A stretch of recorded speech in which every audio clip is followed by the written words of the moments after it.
Wisdom Recording in progress.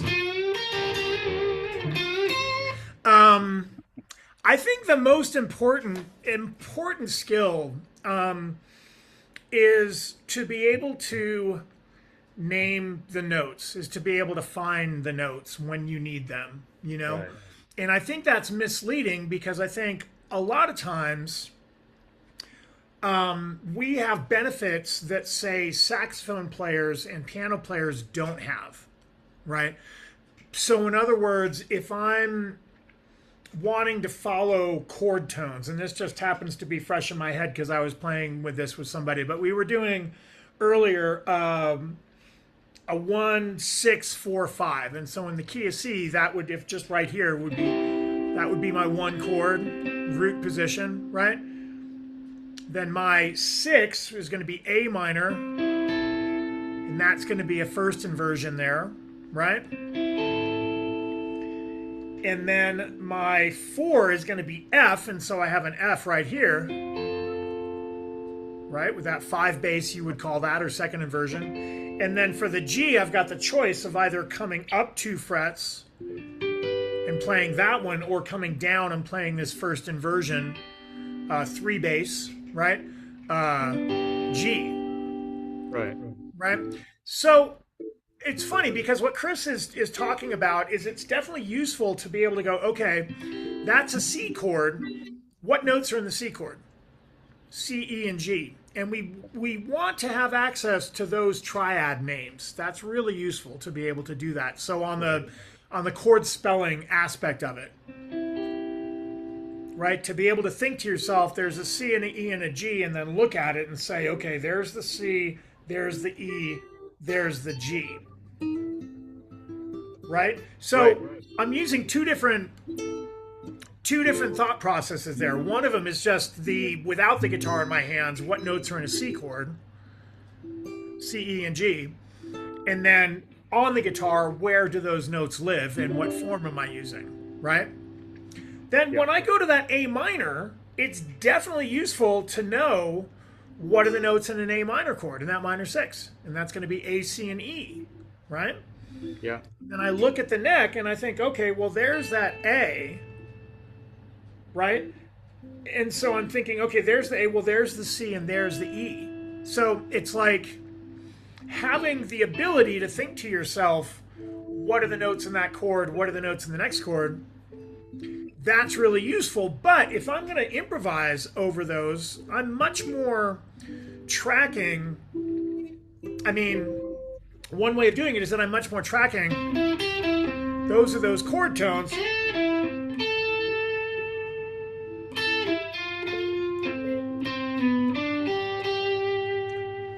And being able to play through those arpeggiate those triads, right?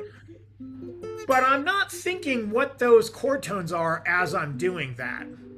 Right. Does that make sense? Yeah.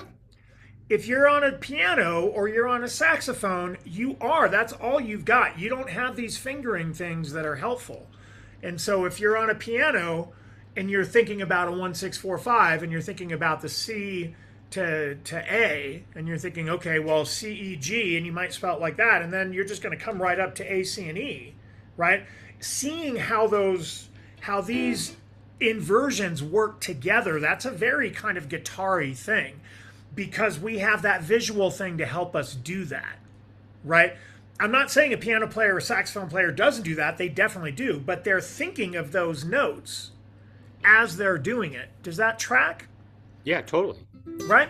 And so that's a benefit that we have as guitar players, that we have these shapes. The more familiar that we get with them, I think we just think to ourselves, okay, well, I've got my C wherever I might play it, and then I can start building these forms around it and then using those to improvise.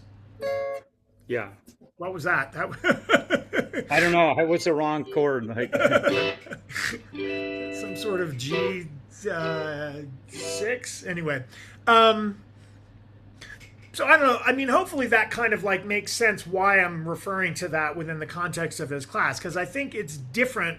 The thought process we have as guitar players is different, certainly, from the other two main that may not be fair to say, but like horn instruments are kind of the instruments that are the most used within pop and rock and blues for improvising, right? You don't see necessarily a piccolo. You see a saxophone player or a trumpet or something, or jazz, certainly, right? Those guys are thinking triads, right? But they're not thinking them the way that we are. They're not thinking of a shape. They're just constantly juggling what are the note names, right? Piano players, didn't mean to do that, but piano players are thinking note names. They're not thinking these shapes. We have this benefit of like, oh, it's kind of cool if I look at this. The one note that's kind of different between my C and my A minor is that guy there. So that might be an interesting thing to utilize if I'm trying to outline that change, right? To zoom in on that. Or I might be able to be like, okay, well, I'm going to go with that change. I think this loop might even still be in here. Let me see. It is. Can you hear that? Yeah. So F, G. So here's my.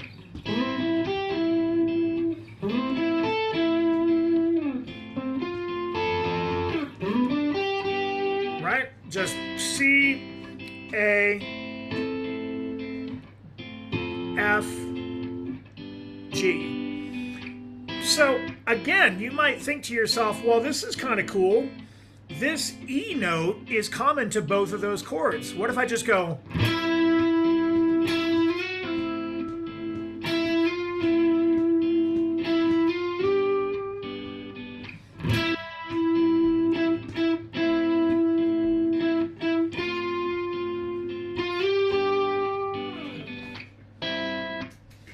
Does that make sense? So what I was doing is I was just kind of exploiting that the E, I just am looking at this and seeing that E is common to both a C chord and an A chord, and it might be cool to hang out on that note and let the chords change underneath, right?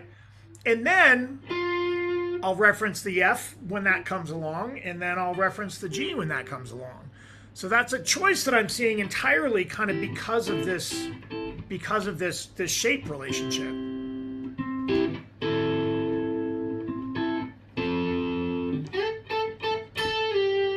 And it's just such a doo-woppy thing. Like everything that you do with that progression ends up sounding like, where's my baby gone? But she left me. Whatever that tune is. Oh, that totally makes sense to me.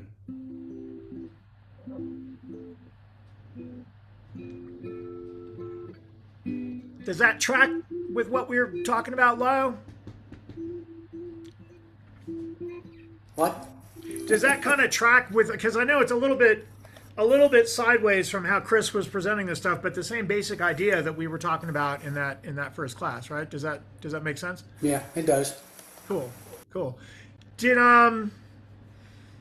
Did you guys have any questions about any of the assignments with the chord spelling or the chord tones? Was that all easy peasy?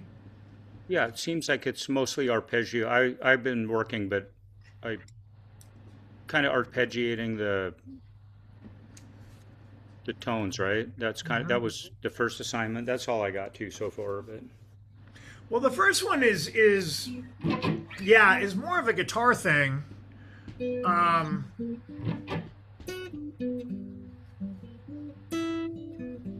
So like with an A major 7, if that's our root note here, right? Then where is the major 3 of that? And you'd have two options,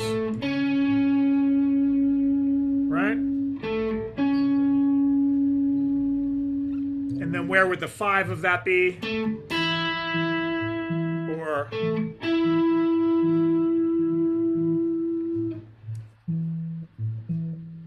yeah, that all tracks. cool. And then the chord spelling, have you played with that much? I find that to be really, really useful, and I think Chris had mentioned that too. Like just getting to where you don't necessarily need to have all of the sharps and flats at your disposal, but just to think, what are the 3 notes that we need for a B chord? Right. But without picking up your guitar. Oh. Yeah, I'm not. I'm like learning that because that's not under my. I'm So, so focused on 135 that I. right. So the thing about that, let's talk about that a little bit then, because it really is useful. If you think about it, there are only seven triads that you would need to learn, right? So let's go guitar without guitars for a second. Just guitars, yeah. Because, like I said, if you can think of this really gets, and this is a story actually I want to tell. Talking about being in the heat of battle and what's useful to you, right? In the heat of battle. And I did a gig not long ago that I had been practicing scale shapes and triad shapes like a maniac to be able to improvise over this particular song, right? And got to the gig and didn't have as much time to set up as I would have liked and didn't have as much of a sound check as I would have liked. And it ended up that my bass player, who I love but is freaking annoying with the volume, was like way too loud. And he happened to be the band leader on this particular gig. He hired me to come and play with him. And so I couldn't tell him, like, dude, you need to turn the fuck down. Like on our gig, I'll be like, you need to turn the fuck down. But on his gig, I've got to let him do what he's going to do, right? So he's like loud as shit. This song comes around, and I had been working a lot. I'd been using it as a springboard for some other practice stuff. It's the tune. Do you know the tune Valerie by what's her name? Amy Winehouse. Amy Winehouse, exactly. And it's cool because it's an E flat, right? So it's going 1 minor 2, 1 minor 2. Then it goes 3 to the 4, 3 to the 4 to the 5, right? So it's a great little opportunity to play some chord tones during the solo, right? So I was like, I had been practicing all of these crazy like legato things, all of this stuff, just using it as a springboard to kind of practice soloing in E flat major and also practice with those changes, right? Well, so it comes along and it's midway through the night and I can't see very well because of the situation that I'm in, right? And I can't hear very well because my bass player is just monstrously loud. I haven't played this place before. So the whole thing, I was like, oh, and there was a horn players that were right in front of me. So I had like this much space to kind of operate to be doing my thing, you know?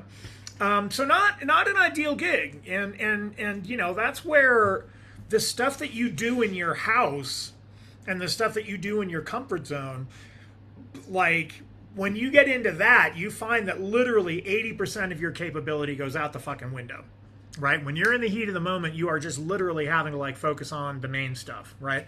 And what happened to me was we were, like I said, doing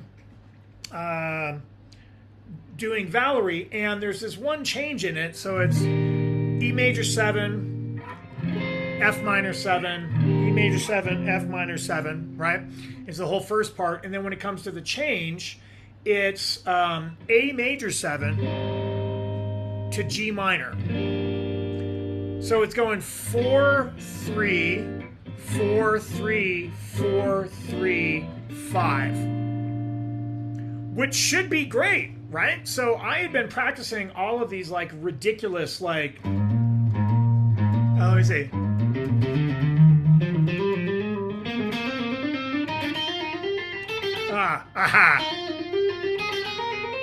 Like going through and doing legato for all of this, right? And so anyway, so I get to that part, and what I had practiced was, there you go. A flat, major little triad, right? 5 bass, or second inversion you call it, to the G minor. Because I wanted to reference that when I was doing the solo, right? So I'm cluing in on that A flat there coming down to the G minor, okay?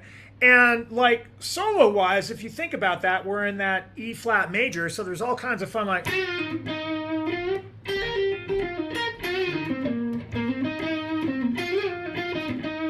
that sort of thing that I'm kind of doing, just using E major pentatonic, and then occasionally E major 7 or E flat major 7.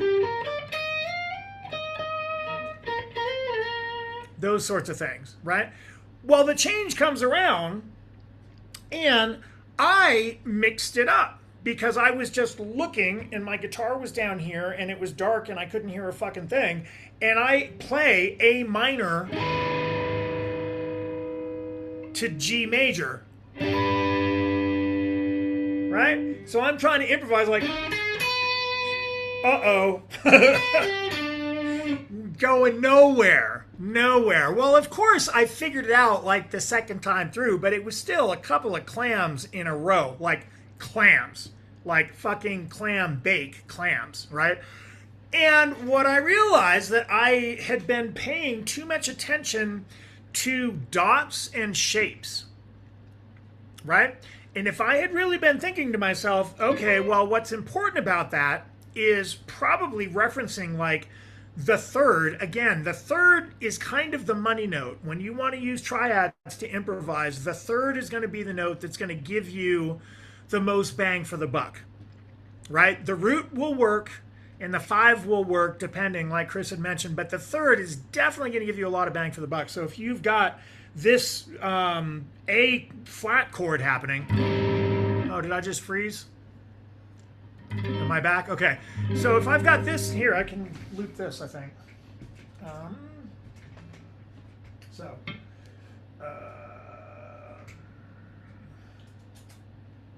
so 1, 2, 3, 4.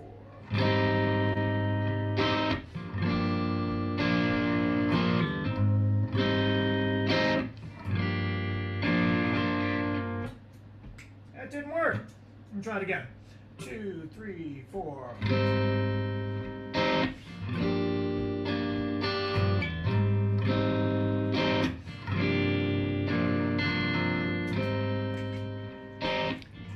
That should work. If I use the root, it works. But it doesn't sound particularly great. If I use the 3,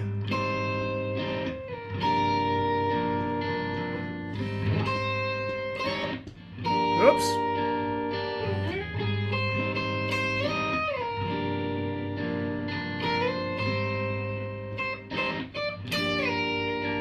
It's going to sound really sweet, basically. So if I incorporate that third into the other things that I'm doing, so in other words, if I'm like cruising around doing my,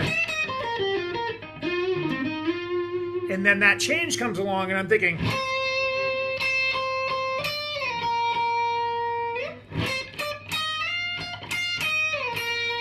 and I'm placing those notes over those chords, then it's going to work really well, right? But if I had been thinking, okay, I need to go from C to B flat, as opposed to thinking I need to go from a dot to a dot. You know what I mean? Does that track? It does. Okay. I'm curious what goes through your mind. Like I can follow that, right? I can follow the A minor. I see the third, and then the or the A flat major, and then the G minor, and I see where the thirds are. But I'm sitting in my living room. That's what I'm saying. Is that I got up on stage, and I had been counting completely on the visual. Plus, I'd been doing all these other kind of legato things that were a lot of fun, but weren't necessarily useful in the moment. But they were a lot of fun. Like,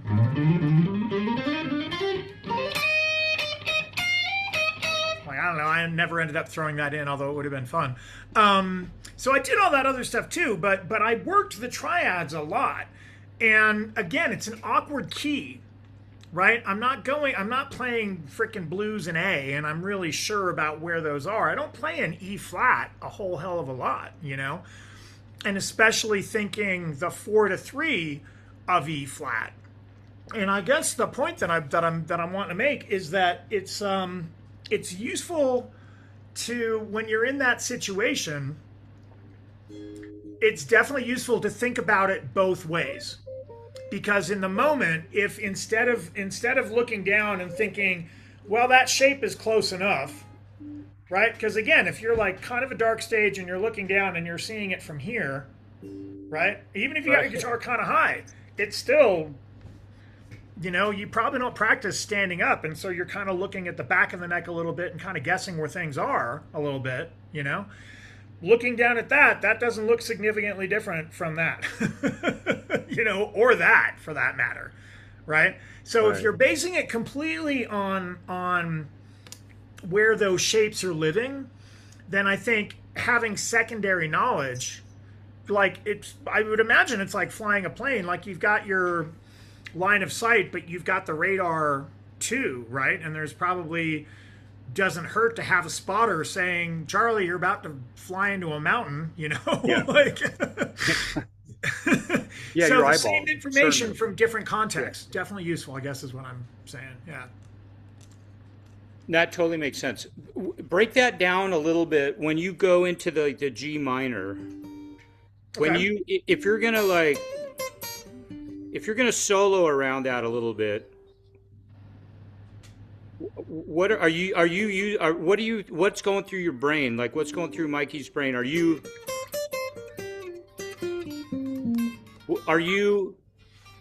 thinking scale tone, like as you just zip around there in that three chord or whatever it is that the three, is the G, It's the the G, three. G is the three. Yeah. like are you just looking at what are you looking at? How do you navigate that simple area to do what you just did a minute ago? Well, so when I was going to solo this thing, I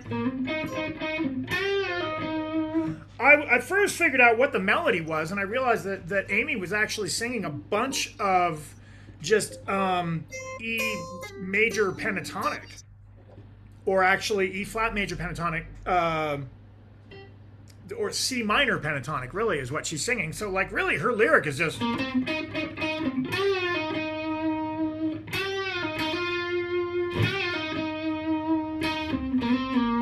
She's like using those four notes a lot, right? And so that was kind of one thing that I wanted to pay attention to and not completely lose track of having a vocal sensibility to it, you know? But also I was aware of like what are the scales that are happening there, and that's full on C minor.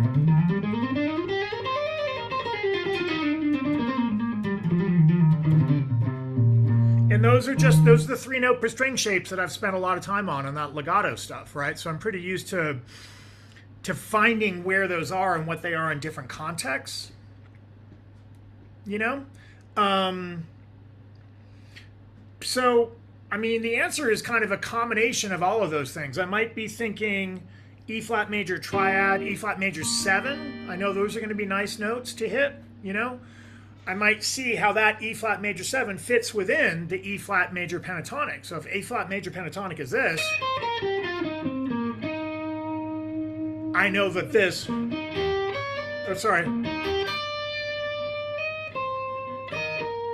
I know that major 7 little chunk is going to work nicely within all that, or even be nice places to kind of pause, you know?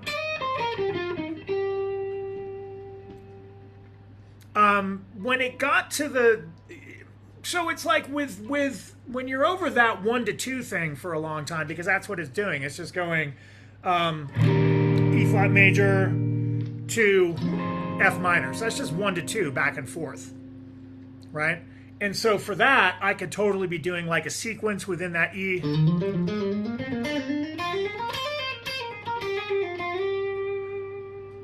And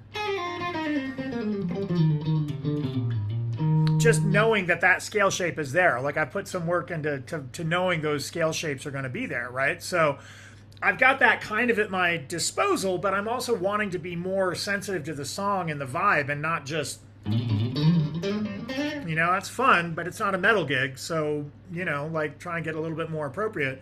And yeah, so I think for the vocal sounding stuff, like the just E major pentatonic was sounding really good over those 2 chords, you know, and trying to think more kind of bluesy phrasing wise as opposed to like necessarily trying to hit chord tones.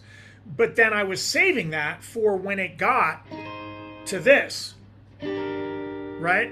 Because then I really wanted to make a point of like, and here it comes, and that's going to sound great, you know? And then of course, it like that is the worst note that I could have hit, basically. That's what Mikey was thinking. I was like, wow, that is the worst note I could have hit. I would have been better off just sticking with my E major pentatonic, you know? You're only one note away from a good note, right? You're only one note and an awareness away. I mean, yes, for sure. You're like, I was only, that's why it was so bad, because it was a half step away from the right note. So Right. like if I could hit that and think, oh God, I'm going to slide in. Oh, that's bad. There I are. You know what I mean? But the sound wasn't ideal. And, you know, frankly, again, when you're performing, your attention is split a lot of ways. You know, your attention is split between listening to the singer and looking at the room and hearing yourself and like all of the things, as opposed to really being able to just focus in on the music. If I had just been home, I would have immediately gone, I would have snapped to that immediately, right? But with everything going on, it was like, wait, that's not right. Ah, you know.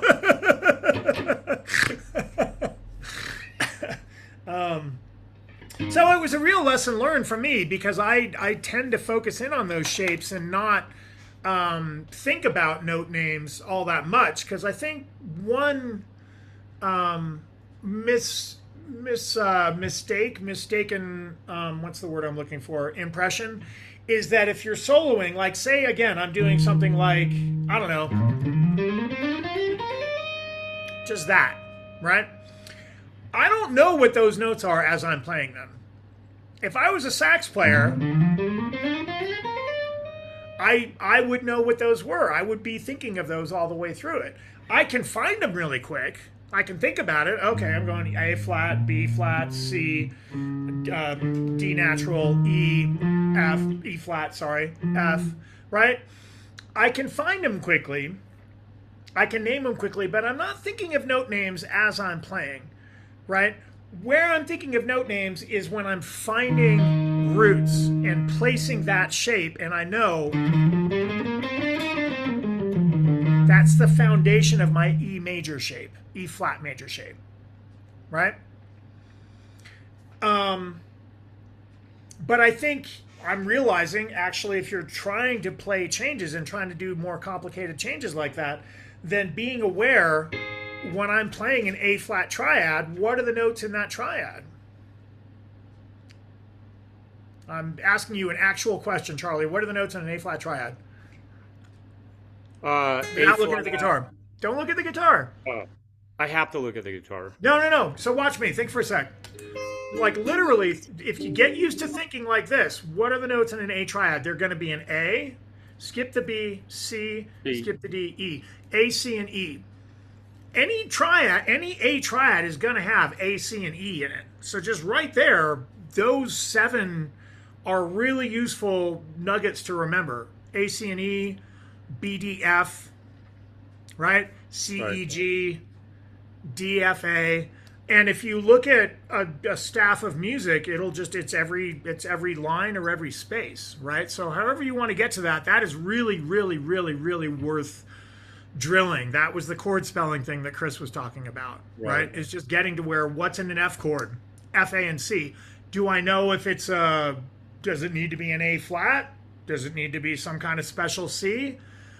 That you answer the next rung down, right? So if I'm playing an A flat major chord, the first thing it's going to have some kind of A, some kind of C, some kind of E, right? Then I'm thinking, okay, well, it's an A flat, so I know that. Now, what's the distance from A flat to C? And you know this. You may not know you know it, but what's the distance from A flat to C? To major third, right? Major third, yeah. And you know that because the distance from A to B is a whole step, Right. and the distance from B to C is a half step. Right. So if you add that next half step to it, A flat to C is a major third, right? And then how about the E? Do we need to do anything to the E? Flat it. Yes. So A flat, C, and E flat are the three notes that we're looking for. And now if you test it out, there's your E flat, there's your A flat, there's your C. Yeah, I see it. And the thing is, it doesn't take that long to do that. I think you'll surprise yourself if you kind of make yourself look at it from that angle. Look at these, like, what do we need for a G minor triad? So first of all, for a G triad, what do we need? G, skip the A, B, skip the C, D. G, B, D. Right? Right. It's the every good boy does fine, good Right. boy does. It's that same little mnemonic, right? So G, B, and D. Now, are we in G natural? Yes. So that's good. So G, B, and D. Is that a major triad or a minor triad? Major, I think, right? Yeah, G- because G to A is a whole step, A to B is a whole step. So that's a major third. And then how about that D? Do we need to do anything there? No. No. I'll tell you this for nothing. The only one that you have to change right off the bat is B, right? The fifth of B, because it's a tritone. So from B, D, F. F has to be sharp, right? And if you think about it, like, actually that hadn't even occurred to me, but if you think about it for a second, diatonically, C is naturally major, right? How about D? Is it naturally major or naturally minor? It's the D. 2 chord, so it's naturally minor, right? Okay. So that means it needs to be D, F sharp, A. Right? Okay. Yeah. How about E? Is E naturally major or minor? E? Think about it in the context of C, right? If we're just working with white notes on the piano, white keys, C is naturally major. Yeah. D is naturally minor because it's the 2. So how about E? E is the 3 chord. Is that major or minor? Minor. Booyah! So you just know it has to be E, G sharp, right? Yeah, I just have not. I've worked so much on the interval, the names, the scale notes, 1, 3, 5, or whatever, that I haven't like put my brain into that. I'm telling you, man, it would be so worth it. Like, just grab a piece of paper and write out. There's only 7 of them, Yeah. But if you put yourself through this bit of work, how about you, Lyle? Have you done this kind of stuff, or is this also like No, get this is this away pretty from new me? stuff, really. Huh? This is new stuff, really. I mean, as far as thinking about it this way. Yep. So, yeah, I'm kind of in a cloud, floating around.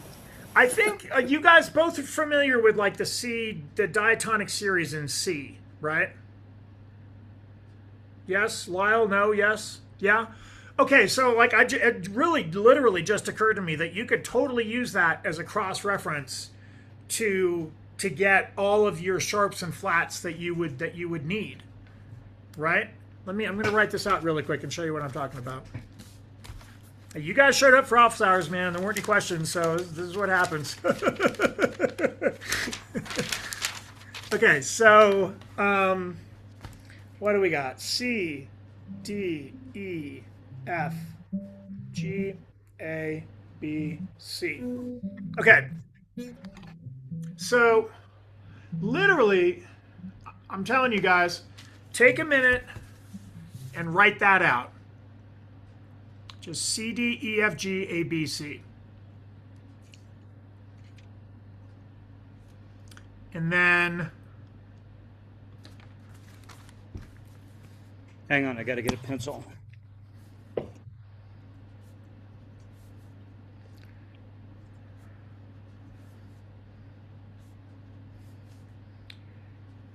T.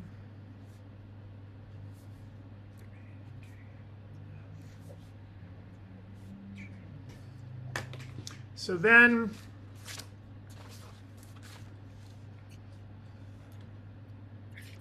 so yeah, I think if you write it out like that, like start with just this first column and just write C, D, E, F, G, A, B, C.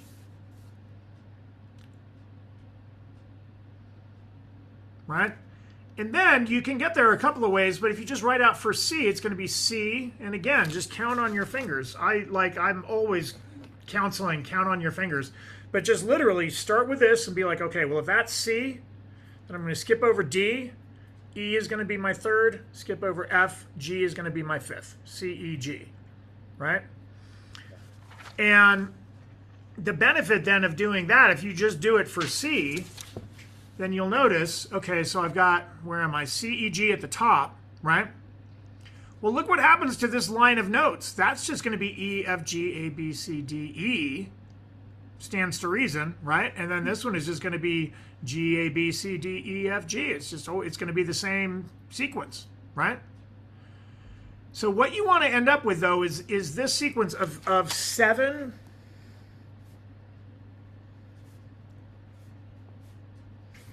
You're just going to have 7 unique triad names, right? C, E, and G, D, F, and A, E, G, and B, F, A, and C, G, B, D. Did I say that already? No. Okay. A, C, E, and B, D, F, right? And those are the only 7 you ever need to memorize. If you can just get those 7 to where you're used to the cadence of that, and if you just write it down and repeat it, that'll help, you know? Because then from there, Charlie's like, no, I'm playing triads. I'm going to play arpeggios. I feel you, man. But here's the thing that I was just tripping on. I thought, like, wow, this is really cool. If you think about the diatonic series and how it relates to this, I'm going to write it in really quick. 1, 2, 3, 4, 5, 6, 7, and then 1 again, right? If C, the 1 chord, is, sorry, I'll do over here, where am I, is a major 1, right? Then we know that we don't need to change anything to make that major. It already is major, right? We know this about these chords. If we know the diatonic series, then we know that each one of these is naturally that modality. So in other words, D, F, A is naturally minor because it's the 2 chord and the 2 chord of C is minor, right? Does that track? The 3 chord, we know that the E is naturally minor because again, the 3 chord is minor and E is the 3rd one of C, is the 3rd chord of C. The 4 chord is naturally major. So that means F, A, C. F is naturally major. 5 chord is naturally major, so G is naturally major, right? 6 chord, A, naturally minor. B chord is naturally what? Diminished. Diminished. Booyah. So we know that we've got, that's what I was saying earlier, that in order to make the only one of these that you have to change the 5 is B. Right? The only one of these that you would have to change the 5 to make it major or minor is going to be B, because you have to make that an F sharp, because that's the only diminished fifth in this whole bunch. Right? All the other fifth relationships are perfect fifths. C to G, perfect fifth. D to A, perfect fifth. Wait, say right? that again. B, you change B to B minor? No. Okay, so my point with this is that you can use this information to then determine what you need to do to make to determine the sharps or flats that you would need to make any of these a major or a minor chord, right? Because we already know that D is naturally minor, right? We know it's naturally minor because it's the 2 of C, and so therefore it's naturally minor. So that means if I want to make D major, I have to go D, F sharp, A, right? E is naturally minor because it's the 3. And so that means if I want to make an E major, it has to be E, G sharp, B. Right? Okay. F is naturally major. G is naturally major. A is naturally minor. So to make A major, I have to go A, C sharp, E. Right? Then we get to B. And B is naturally diminished, which means we would have to sharp the F and the D. Right? Because okay. Do you get what I'm saying? Because B is the only one that has a diminished fifth. Right? So these are the only ones over here that would need to change. Because they're the only ones that aren't naturally major. And then you can take it from there as well. Like, what do we need for C minor? Well, C is naturally a major chord, so that means I got to have C, E flat, and G to make it minor, right? So knowing the diatonic series in the key of C is actually wicked helpful. I just snapped to this. So it's exciting for me. Oh, that is. I got to spend a little time with that to have it sink in. I feel you totally. I resisted this for a long time, and I think that's why I sound like such a convert now, is because I resisted it because it seemed like more mental work than I wanted to put in necessarily, and it seemed like a lot more work than it actually is. And that's the thing, is if you just kind of like, while I'm taking a shower for a while, I would just go, okay, C, E, G. D, F, A, right? While I'm waiting for my conditioner or whatever the hell, right? And like literally, you just get used to. It's just like when you learn the alphabet and you're like A, B, C, D, E, F, G, right? And you're just used to that cadence of letters. And so the more you repeat C, E, and G, the first few times you got to do the math and go C, E, skip the F, G, so C, E, G, right?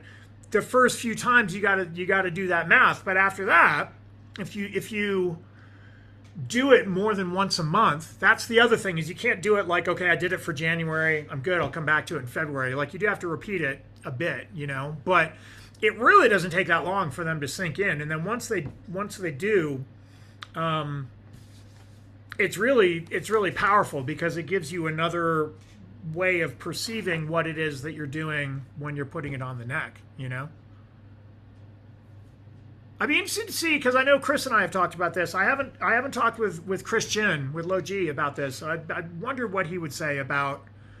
Do you have an opportunity to kind of have consultation with him, or does he kind of, is it like, what's the format, Charlie? Is he presenting stuff, or? It's just his recorded stuff during COVID. He recorded 3 series. Right. Okay. Right. Fretboard, playing over chords, and building chords. And he recommended. I went through his fretboard method last year. His whole right shape, left shape, center shape stuff. Right, center, left. Yeah. There's a lot more to it, but he recommended the building chord, the 3rd series before the 2nd one. I mean, the 2nd one is, you got to know the diatonics, major, minor, minor, major, that stuff. But it's just a way of learning how to build chords. Instead of thinking of 7 or 8 different chords, it's just he sees everything from like that root bass triad perspective, and then he can move, and like all those different alterations he sees as from that bass. Totally. Yeah. Totally. Yeah, that tracks. Hi, Travis. But no, I don't have interaction. It's just. Okay, I'd be curious. I should ask him about that, because, like I said, I know for Chris, it's something I've tended to ignore. I think as guitar players in general, we tend to ignore this sort of mental stuff because it's not how we first approach the instrument. I mean, the way that all of us, I think, first learned guitar was like, play this shape, or learn this shape, or learn that shape, or learn whatever shape, right? And we don't think about the notes that we're playing, and that seems like this whole kind of like other foreign thing, And I don't think, like I said, I don't think that we need to get to the place of thinking about notes the same way that a piano player or a saxophone player or trumpet player does, because I think that would get in the way, and that would kind of preclude us from using a lot of the gifts that we have with the guitar, because the shapes can be very powerful, very useful, right? But I think having a little bit more information about the way that we are informing those shapes, I think is definitely very useful as well. I mean, again, I just am coming from experience. I wish that I had thought. I'm pretty certain he, just like Chris said, would say yes. Yeah. Learn it. Yeah. So, telling you guys. Yeah, that's great stuff, Mikey. My man. Lyle, yeah, Charlie was like, "Nah, I'm playing triads." No, I got it. I got it going. I'm gonna Cool. watch the hockey game and do this. Nice. Yeah, it really is. It's totally like you can. It's total back of the brain type stuff. So? Where are we at with hockey right now? It's the finals, right? I think it's the Stanley Cup. I don't know who's winning and Okay. who's losing, but Sam texted me and said it was on tonight. So Lyle, do you know? I thought. Did you say it looked like you were No, saying? I think Vegas is still in it, but I don't know Is I it? don't watch Okay. it either. So. Yeah, You I'm know. more of a basketball guy, and I have been completely wrapped up with the whole Spurs Knicks thing. Growing up in the South, there's not a lot of ice hockey when you're a kid growing up and stuff, and you know, Yeah, and then it's then they we make got all the hockey arenas. teams here. I mean, Albuquerque, Yeah. 5,000 feet and 80, 90, 100 degrees all summer long, and we've got. I mean, now Yeah, it's the Dallas Stars have been here now for quite a while, so. right. But I don't go into that part of the world. It's just, this has gotten too crazy. Yeah, no doubt. All I right, moved out of gentlemen, the country, but I don't think I moved far enough. where are you at again? Well, we're in Boyd, which is about 25 miles northwest of Fort Worth. Okay. But we moved 6 years ago to here, and I bet traffic has at least doubled at this point. And people going, it's just the urban cancer just keeps spreading out. Spreading everywhere. Yep. Yeah. Lots So- of people. I know. It's hard to my outrun. daughter lives out in Roanoke, so I go out there sometimes. Oh, yeah? Roanoke? That's not too far from us. Yeah. I haven't been that way in a long time. Last time I went to Texas for any length of time was I played South by Southwest in 97 and 98. Oh, yeah? So, It's crazy time. been a while. Yeah. That's All right, good. gentlemen. Well, right. I'm going to leave, and I feel bad because Travis is having dinner, and he's going to come back, and nobody's going to be here. He probably thinks it starts in 10 I minutes think or he something. probably started at 7. Yeah, totally. Thank you, All right, Mikey. gentlemen. I'll see you all Saturday. Bye, Lyle. Good night. Have a great night. See you, Lyle. Bye, Travis.